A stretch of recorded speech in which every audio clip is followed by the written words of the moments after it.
Sobre el dintel de una iglesia diminuta en Palencia hay una losa de mármol con una fecha grabada hace más de 1300 años. Esa fecha es anterior a España misma, si entendemos España, como el país unificado que nació en 1492, bajo los Reyes Católicos. Hoy te voy a llevar a 10 iglesias repartidas por toda España, que ya existían siglos antes de que España existiera como nación. Algunas construidas por reyes visigodos, otras escondidas en montañas donde casi nadie llega. Y una última que probablemente conoces de memoria, pero de la que casi nadie sabe el secreto que esconde bajo el suelo.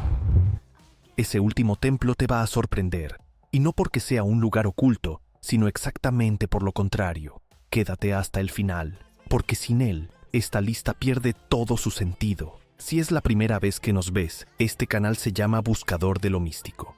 Y aquí buscamos justo esto, lo que la piedra guarda en silencio durante siglos. Dale a suscribirte antes de seguir, porque lo que viene ahora no lo vas a olvidar fácilmente. Empezamos por el norte, en Asturias, con la iglesia más grande que sobrevive de un reino que ni siquiera se llamaba España.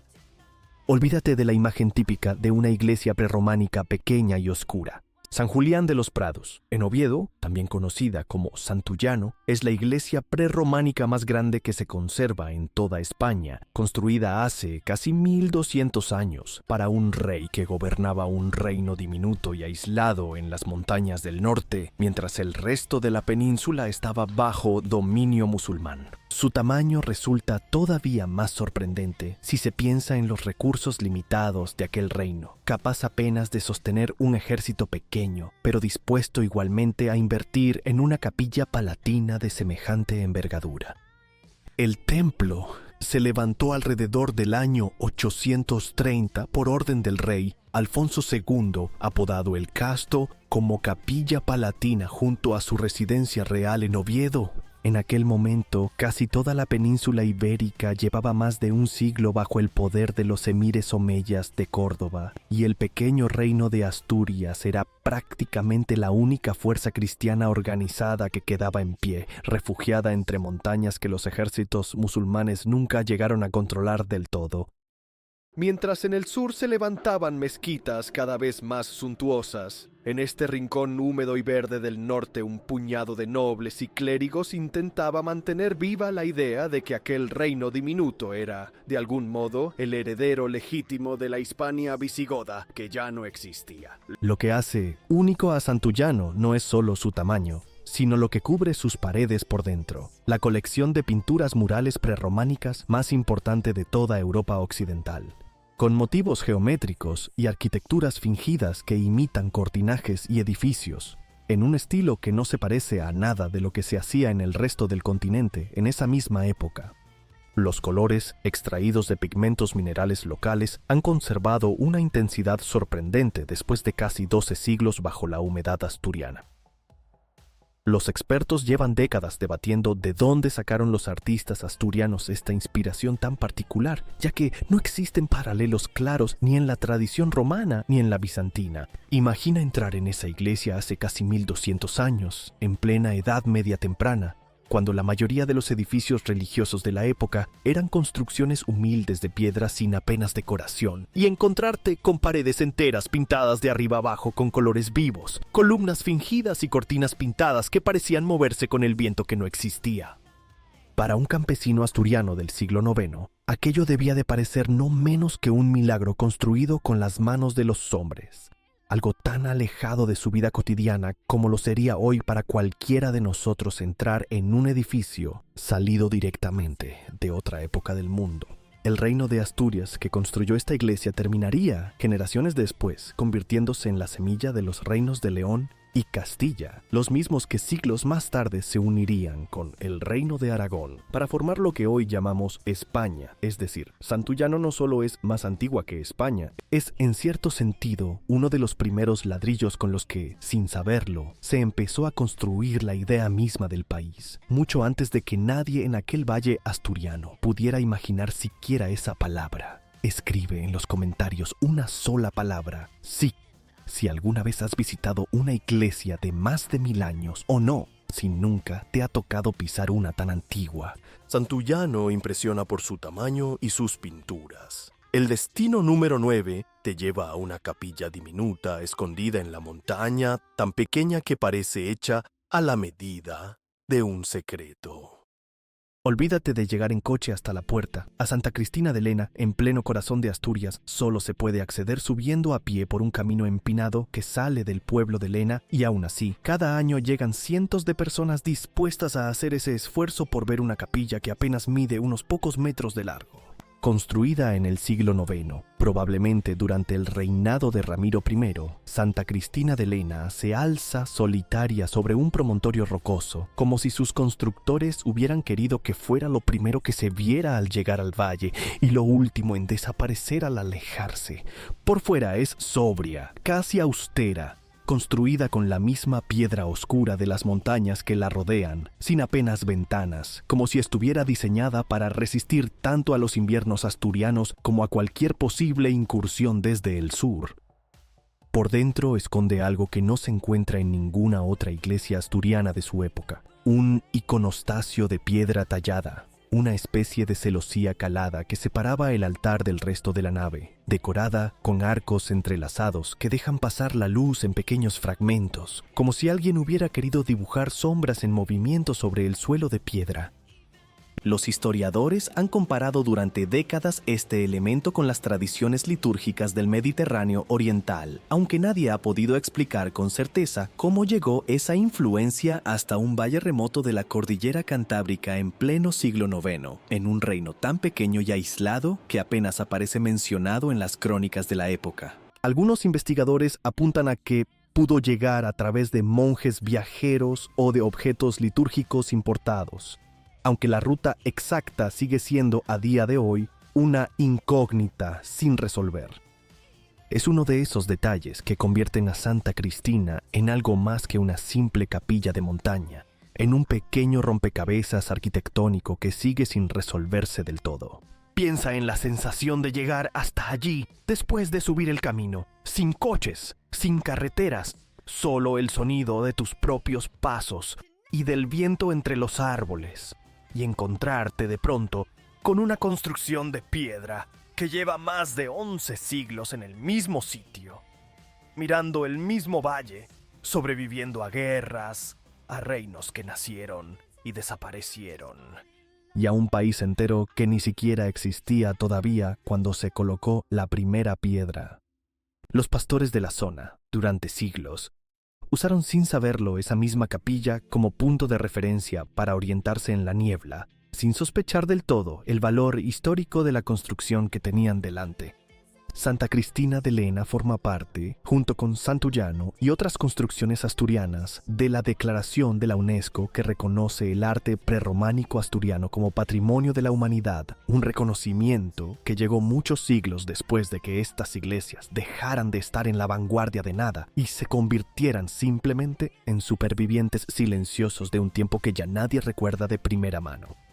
Hoy, subir hasta la capilla sigue siendo casi un pequeño ritual de peregrinación laica para quienes se interesan por este periodo tan poco conocido de la historia española. Si Santa Cristina sorprende por su soledad, el destino número 8 sorprende por la razón contraria. Nació precisamente porque un grupo de monjes tuvo que huir de la persecución religiosa en la España musulmana y encontrar refugio a cientos de kilómetros de distancia. Olvídate de pensar que todas estas iglesias antiguas nacieron en paz. San Miguel de Escalada, en la provincia de León, existe hoy gracias a un grupo de monjes que tuvo que abandonar todo lo que conocía y cruzar media península para escapar de la persecución religiosa, en un viaje que hoy llamaríamos, sin exagerar demasiado, un exilio forzado. A finales del siglo IX, un grupo de monjes mozárabes, cristianos que vivían bajo dominio musulmán en el sur de la península y habían adoptado parte de su lengua y costumbres, abandonó Córdoba huyendo de las tensiones religiosas de la época y se instaló en tierras del Reino de León, entonces territorio fronterizo, semidespoblado y peligroso, pero libre del control del emirato. No viajaron solos ni con las manos vacías. Llevaban consigo manuscritos, técnicas constructivas y toda una tradición cultural que en el sur habían absorbido durante generaciones de convivencia, a veces tensa y a veces sorprendentemente pacífica, con sus vecinos musulmanes. Allí reconstruyeron un antiguo monasterio en ruinas y, en el año 913, consagraron la nueva iglesia de San Miguel de Escalada. Lo primero que sorprende a cualquiera que visite hoy San Miguel de Escalada es lo que trajeron consigo aquellos monjes huidos. Arcos de herradura, el mismo elemento arquitectónico que hoy asociamos automáticamente con las mezquitas andalusíes, decorando una iglesia cristiana en pleno Reino de León. No fue una casualidad ni una rareza aislada. Es el ejemplo más completo que se conserva del llamado arte mozárabe. El estilo que nació precisamente de esa mezcla forzosa entre la tradición cristiana visigoda y las formas artísticas que esos mismos monjes habían aprendido a admirar mientras vivían muchas veces en paz bajo gobernantes musulmanes. Imagina la escena, monjes que hablaban y escribían en árabe con la misma soltura que en latín, que habían crecido rodeados de arcos de herradura y patios andalusíes, llegando a un territorio frío y montañoso del norte cristiano y construyendo con sus propias manos una iglesia que llevaba dentro toda esa memoria del sur que acababan de dejar atrás. Debieron de sentir, seguramente, una mezcla extraña de pérdida y de orgullo, pérdida por todo lo que habían dejado atrás en Córdoba, y orgullo por conseguir levantar, en pleno territorio fronterizo, un edificio que no traicionaba ni un ápice de la belleza que habían conocido en el sur. La arquería interior de San Miguel de Escalada, con sus 11 arcos de herradura sostenidos por columnas de mármol reaprovechadas de construcciones anteriores, es hoy uno de los conjuntos más fotografiados del arte altomedieval español. Lo que empezó como una huida terminó convirtiéndose en una de las joyas artísticas más originales de toda la Europa medieval, precisamente porque nació del choque entre dos mundos que oficialmente se consideraban enemigos.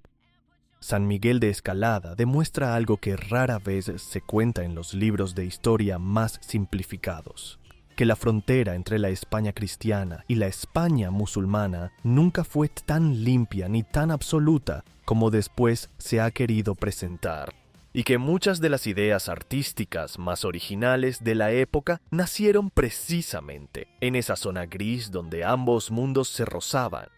Los monjes de Escalada huyeron de Córdoba buscando libertad religiosa. El destino número 7 nos lleva a una iglesia construida por los últimos visigodos, apenas unos años antes de que ese mismo mundo desapareciera para siempre bajo la invasión musulmana del 711. Olvídate de encontrar una iglesia completa.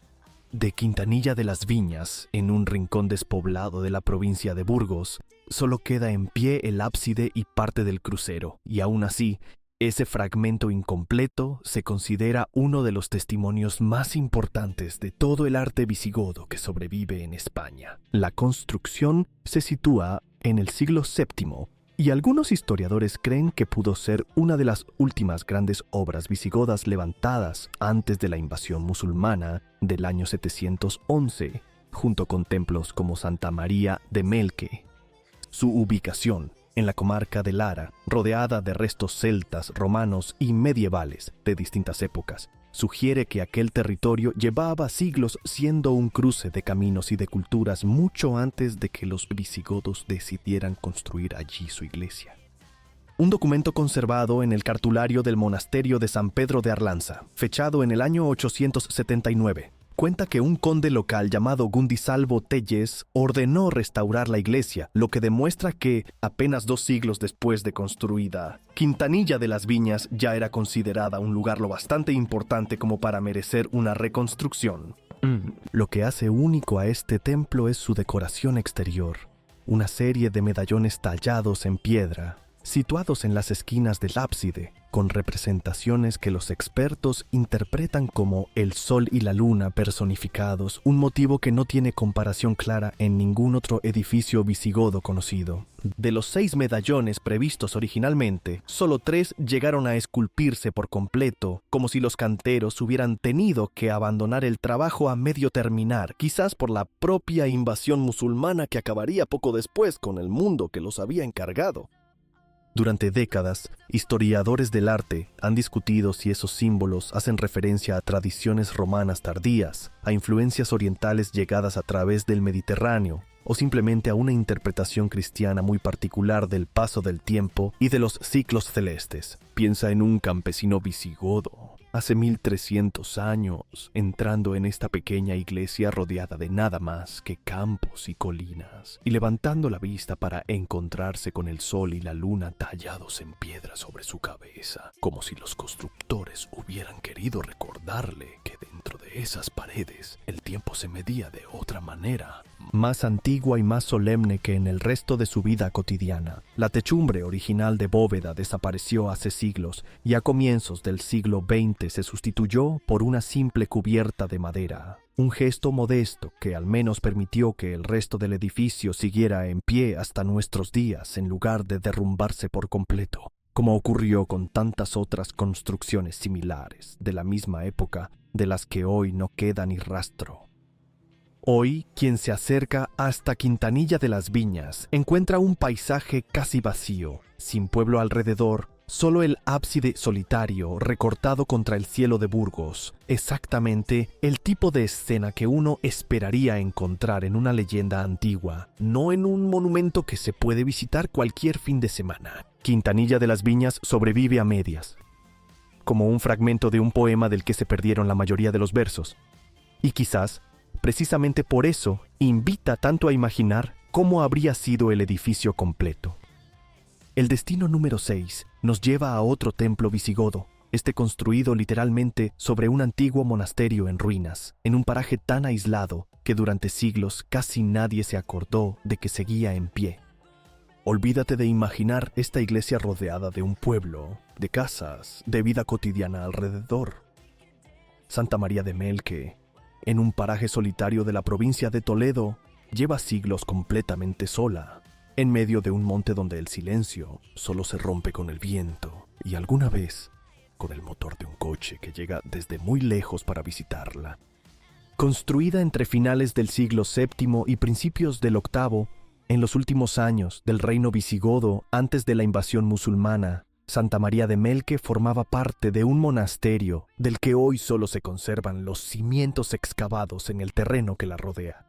Nadie sabe con certeza quién ordenó su construcción, ni por qué se eligió un lugar tan apartado de cualquier núcleo de población conocido en la época, aunque algunos investigadores apuntan a que el propio aislamiento pudo ser la razón, buscando un retiro monástico lejos de cualquier distracción mundana. Durante siglos, después de la conquista musulmana, el edificio quedó prácticamente olvidado, convertido primero en almacén agrícola y más tarde simplemente en ruina cubierta de maleza. No fue hasta el año 1970 cuando un equipo de arqueólogos dirigido por el investigador Luis Caballero Soreda comenzó a excavar sistemáticamente el yacimiento que rodea la iglesia, a lo largo de 5 campañas sucesivas que se prolongaron durante toda esa década. Aquellas excavaciones revelaron que Melque no era solo un templo aislado, sino el corazón de todo un complejo monástico con edificios anexos, canales de agua tallados en la roca y un sistema de cultivo que demostraba una comunidad organizada y estable viviendo en total aislamiento durante generaciones, autosuficiente en un entorno que a simple vista parece completamente hostil para la vida humana. Imagina la sorpresa de aquellos arqueólogos al descubrir, bajo capas de tierra y siglos de abandono, que aquel edificio solitario que la gente de los pueblos cercanos conocía vagamente como la Ermita Vieja, escondía en realidad uno de los conjuntos monásticos visigodos mejor conservados de toda España. Antes de las excavaciones, algunos vecinos incluso habían llegado a guardar aperos de labranza dentro de la nave central, sin ser conscientes de que pisaban un templo con más de 1300 años de antigüedad. El propio estudio de Melqué sirvió, además, para entender mejor otras iglesias visigodas similares, como Santa Comba de Bande o San Pedro de la Nave, construidas todas ellas siguiendo principios arquitectónicos comunes que hasta entonces no se habían identificado con claridad. Hoy, Santa María de Melqué se puede visitar, aunque sigue rodeada de la misma soledad que probablemente ayudó a que sobreviviera durante tantos siglos sin que nadie se molestara en demolerla ni en reconstruirla por completo. No hay pueblo cercano, no hay cafetería junto a la puerta, solo el monte, el silencio y las piedras que llevan 13 siglos esperando a quien se moleste en subir hasta allí. Es, en cierto sentido, una iglesia que sobrevivió gracias al olvido, no a pesar de él. Santa María de Melqué resistió gracias a que nadie se acordaba de ella. El destino número 5 nos lleva a una iglesia que, en cambio, estuvo a punto de desaparecer bajo las aguas de un pantano y que solo sigue en pie porque alguien decidió, hace casi un siglo, que merecía la pena salvarla piedra por piedra, en lugar de dejarla hundirse junto con el resto del valle que la rodeaba. Olvídate de pensar que un edificio de piedra de 1300 años tiene que quedarse siempre en el mismo sitio. San Pedro de la Nave, en la provincia de Zamora, es la prueba de que hasta un templo visigodo puede mudarse de casa si hace falta, aunque para conseguirlo haga falta desmontarlo entero, piedra por piedra, y volver a montarlo 22 kilómetros más allá, en una operación que hoy sigue asombrando a quienes se dedican a la conservación de patrimonio histórico. La iglesia se construyó entre los años 680 y 711, en las últimas décadas del reino visigodo, justo antes de la invasión musulmana que acabaría con él para siempre. Durante siglos permaneció a orillas del río Esla, prácticamente olvidada, convertida en poco más que una curiosidad local para los vecinos de la zona, hasta que en 1906 el historiador Manuel Gómez Moreno la redescubrió y comprendió su enorme valor como uno de los templos visigodos mejor conservados de toda España. En 1912 fue declarada Monumento Nacional. El problema llegó unos años después, cuando la empresa Saltos del Duero comenzó a construir el embalse de Ricobayo, cuyas aguas iban a cubrir para siempre el emplazamiento original de la iglesia. En lugar de dejarla desaparecer bajo el agua, la propia empresa asumió el coste de un proyecto sin precedentes en España. Desmontar el templo entero, piedra por piedra, catalogar cada bloque y volver a levantarlo en un terreno más alto, en la localidad de El Campillo, fuera del alcance del futuro pantano. Fue, de hecho, una de las primeras veces en la historia de España en que una compañía hidroeléctrica asumía este tipo de responsabilidad frente al patrimonio del territorio donde iba a construir sus instalaciones, un gesto que en su momento resultó tan inusual como el propio traslado. El trabajo, dirigido por el arquitecto Alejandro Ferrán, se prolongó entre 1930 y 1932. Fue, probablemente, uno de los primeros grandes ejemplos en toda España de lo que hoy llamaríamos responsabilidad social empresarial. Una compañía privada invirtiendo tiempo y dinero en salvar un monumento histórico que no le generaba ningún beneficio económico directo. Aquel desmontaje minucioso, además, permitió a los especialistas estudiar la estructura del templo con un detalle que nunca antes había sido posible, pieza por pieza, capitel por capitel. Imagina el momento en que los operarios empezaron a numerar cada piedra de una iglesia que llevaba en pie más de 1200 años, sabiendo que un solo error de cálculo podía significar perder para siempre un edificio que había sobrevivido a la caída del reino visigodo, a la conquista musulmana, a la reconquista y a varios siglos más de historia española. Cada bloque fue fotografiado, numerado y almacenado antes de emprender el traslado, en un proceso tan meticuloso que hoy sigue citándose como referencia en los estudios sobre conservación de patrimonio histórico en España. San Pedro de la Nave sigue hoy en pie, en su nueva ubicación, siendo sede de la parroquia local y celebrando cada año, el Día de San Pedro, una misa que mantiene viva una tradición de más de 13 siglos, aunque el suelo bajo sus pies ya no sea el mismo suelo original. San Pedro de la Nave sobrevivió gracias a que alguien decidió moverla entera antes de que el agua se la tragara.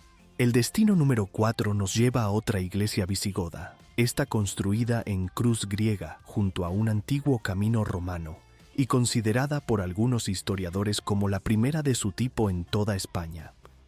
Olvídate de pensar que las iglesias visigodas fueron siempre construcciones toscas y elementales. Santa Comba de Bande, escondida en un pequeño pueblo del sur de la provincia de Ourense, a pocos kilómetros de la frontera con Portugal, es considerada por varios historiadores como la primera iglesia visigoda de planta de cruz griega construida en toda la península, un modelo que después se repetiría en templos como San Pedro de la Mata o Santa María de Melque. Su emplazamiento, junto al embalse de As Conchas, en la comarca conocida como Baixa Limia, añade todavía más al encanto casi escondido de este pequeño templo, al que se llega tras doblar una calle estrecha del pueblo sin apenas previo aviso. El templo se levantó en el siglo VII, siguiendo la regla monástica de San Fructuoso, muy cerca de la antigua calzada romana conocida como Vía Nova, que unía Braga con Astorga. Su función original era servir de apoyo espiritual y material a los viajeros y peregrinos que recorrían aquella ruta, en una época en la que cruzar esas montañas gallegas sin ayuda podía ser una empresa arriesgada, entre lobos, bandidos y un clima que cambia de un valle a otro sin previo aviso. Un documento del monasterio de Celanova confirma que la iglesia fue restaurada en el año 872, bajo el reinado de Alfonso III. Lo que demuestra que, siglos después de construida, seguía en pie y seguía siendo importante.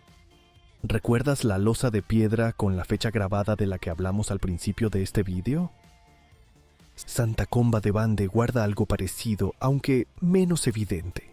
Un estudio detallado de sus paramentos demostró que todo el interior de la iglesia, incluidas las bóvedas originales, pertenece a la construcción visigoda inicial, sin apenas alteraciones estructurales posteriores.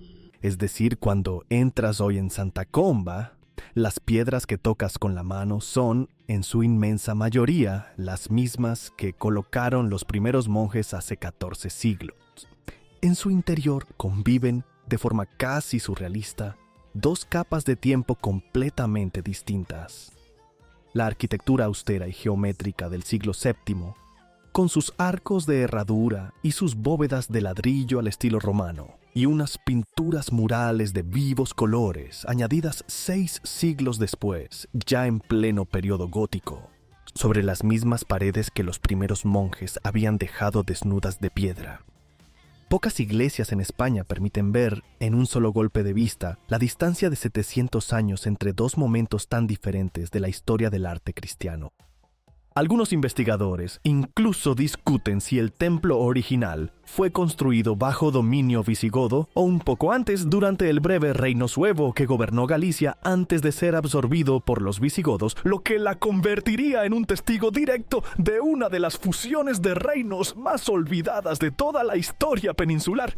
Ese reino suevo, del que hoy apenas se habla fuera de los libros especializados, llegó a ocupar buena parte del noroeste de la península durante casi 2 siglos, antes de desaparecer absorbido por sus vecinos visigodos, dejando tras de sí muy pocos edificios que hayan sobrevivido hasta hoy para contarlo. Santa Comba de Bande lleva 14 siglos junto a un camino que ya nadie recorre igual, convertida en un remanso de silencio donde antes pasaban legiones romanas y peregrinos medievales. El destino número 3 nos lleva a la iglesia que, oficialmente, tiene el título de la más antigua de toda España, la única que sigue celebrando misa en el mismo edificio desde hace más de 1300 años sin interrupción.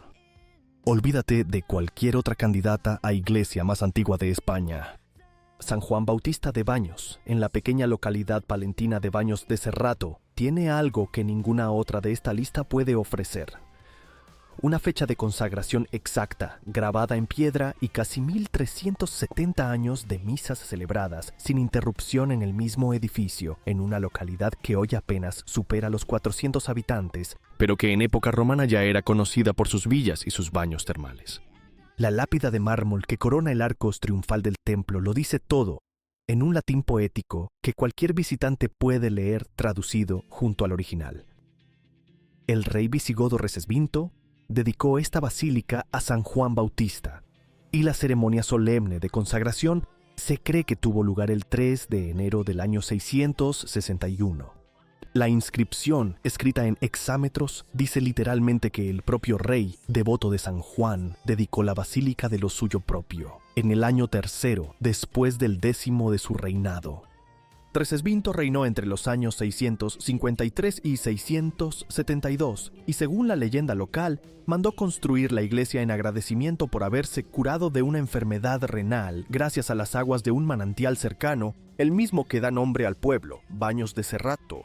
Aquella fuente sigue estando ahí hoy, justo al lado de la iglesia, como si el paisaje entero se hubiera congelado en el momento exacto en que un rey enfermo bebió de sus aguas y decidió, agradecido, dejar una losa de piedra que 13 siglos después seguimos pudiendo leer con nuestros propios ojos. Por eso, y solo por eso, San Juan de Baños ostenta un título muy concreto entre los especialistas. No la iglesia visigoda mejor conservada, ni la más grande, sino la iglesia en pie más antigua de toda España que sigue funcionando como lugar de culto activo, sin haber dejado nunca de celebrar oficios religiosos desde el día de su consagración. Fue declarada Monumento Nacional en 1897 y desde 1974 se recupera además, cada año en torno al 24 de junio, el antiguo rito hispano-visigodo mozárabe en una celebración que enlaza directamente con la liturgia que se practicaba en sus primeros años de existencia, con cantos y fórmulas que sobrevivieron durante siglos casi exclusivamente en algunas parroquias de Toledo, antes de recuperarse aquí también. Piensa en la distancia real que separa esa fecha grabada en la lápida de cualquier otra referencia histórica que tengas en la cabeza. San Juan de Baños es contemporáneo de la construcción de la Cúpula de la Roca en Jerusalén y se levantó mientras en Sevilla San Isidoro terminaba de escribir sus etimologías, la enciclopedia que salvaría buena parte del saber clásico grecorromano para toda la Edad Media europea. Nada de esto, ni España, ni el español, ni ningún reino con ese nombre existía todavía cuando alguien encendió por primera vez las velas de este altar. San Juan de Baños lleva casi 13 siglos y medio sin dejar de rezar en el mismo lugar, algo que ni siquiera muchas catedrales góticas, mucho más famosas, pueden decir de sí mismas con la misma continuidad documentada. El destino número 2 nos lleva a un templo mucho más antiguo todavía, tan misterioso que los propios arqueólogos siguen sin ponerse de acuerdo sobre qué dios se veneraba originalmente entre sus paredes. Olvídate de pensar que ya sabíamos todo lo importante sobre esta lista con la iglesia anterior. Santa Eulalia de Bóveda, a pocos kilómetros de Lugo, en Galicia, es tan antigua que ni siquiera nació como iglesia. Empezó su vida como templo pagano varios siglos antes de que el cristianismo se convirtiera en la religión oficial de nada. En una época en la que Roma todavía dominaba buena parte de la península y Lucus Augusti, la actual Lugo, era una próspera ciudad de provincia.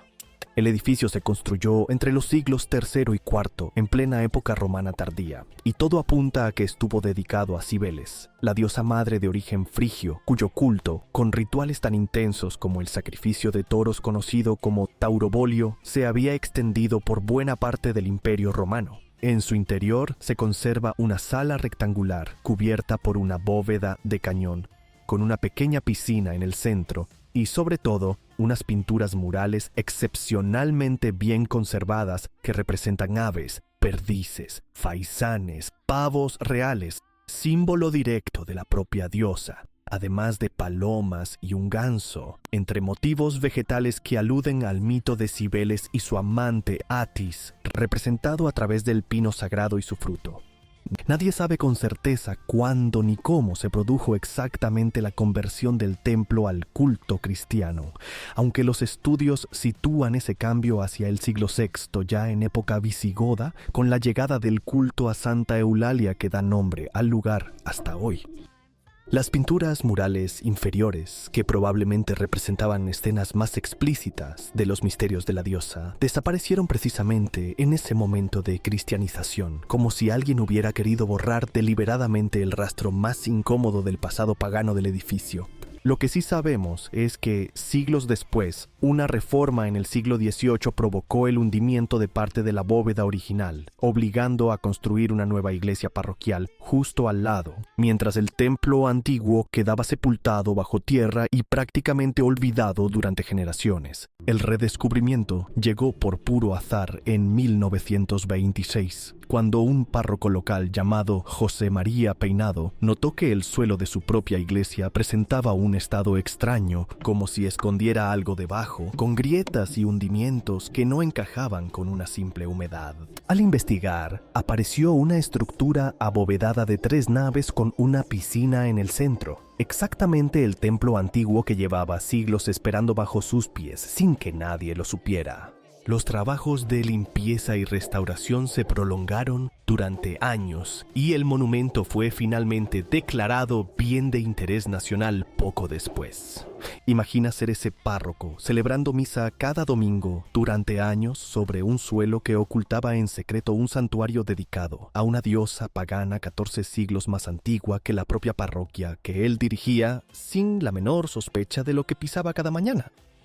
Hoy los arqueólogos siguen sin ponerse de acuerdo sobre si Santa Eulalia de Bóveda fue en origen un templo a Cibeles, un ninfeo dedicado al culto del agua, o un mausoleo funerario reconvertido después en espacio de culto.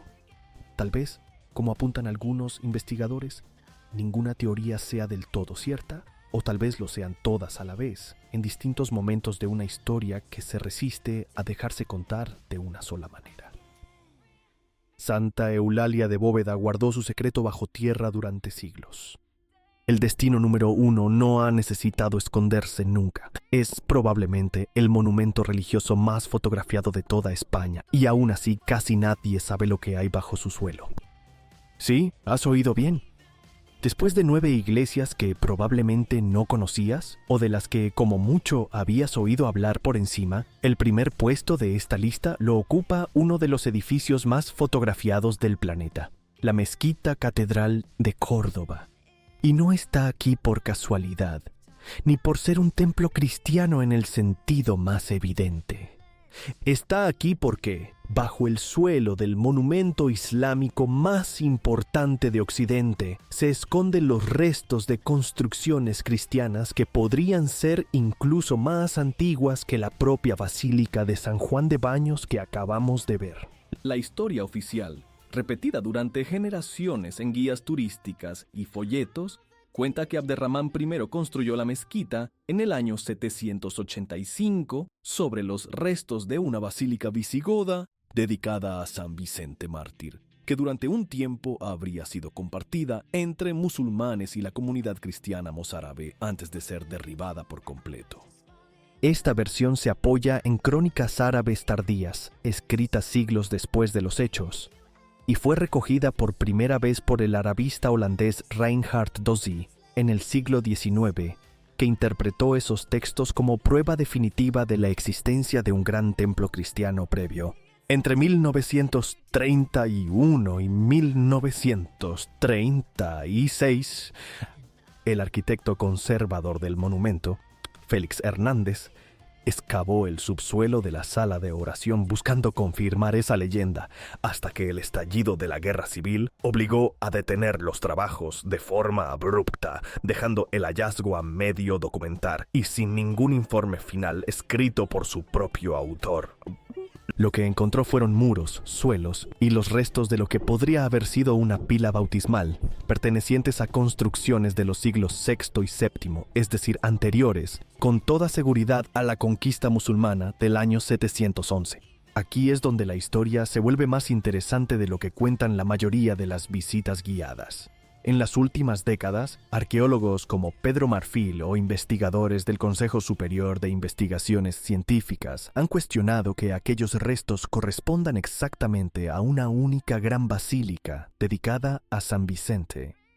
Algunos defienden, en cambio, que se trataría de un conjunto de edificios vinculados a un antiguo complejo episcopal, el centro administrativo y religioso de la Córdoba cristiana anterior al Islam, sin que exista todavía un acuerdo definitivo sobre su forma exacta ni sobre a qué advocación estaban dedicados originalmente.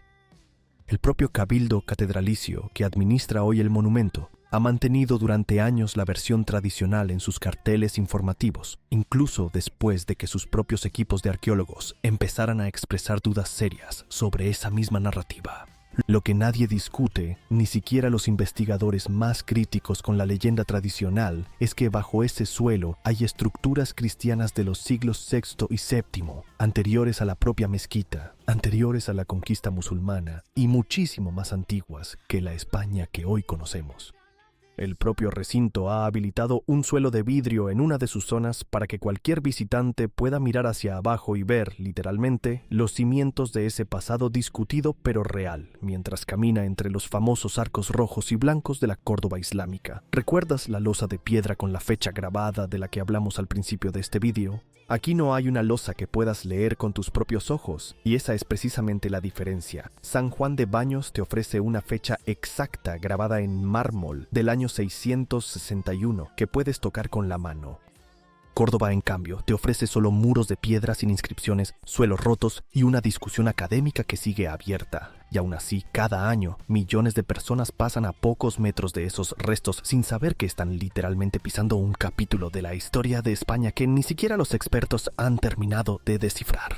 Ese es el motivo por el que este templo cierra la lista. No porque esconda el secreto más antiguo, sino porque demuestra que ni el monumento más visitado, más estudiado y más fotografiado de todo el país ha terminado de contarnos todo lo que sabe. 9 iglesias escondidas nos enseñaron secretos que ya estaban resueltos. La última nos recuerda que, en algunos casos, ni la ciencia se pone de acuerdo sobre qué fecha grabar en la losa. Escribe en los comentarios cuál de estos 10 templos te sorprendió más, con el número y una frase explicando por qué. De verdad queremos saber cuál de todos estos casos no conocías. Y si quieres que sigamos buscando lo que la piedra guarda en silencio antes de que se te olvide, suscríbete al canal Buscador de lo Místico. Aquí no contamos leyendas sin comprobarlas antes. Las investigamos a fondo antes de mostrártelas. Nos vemos en el próximo vídeo.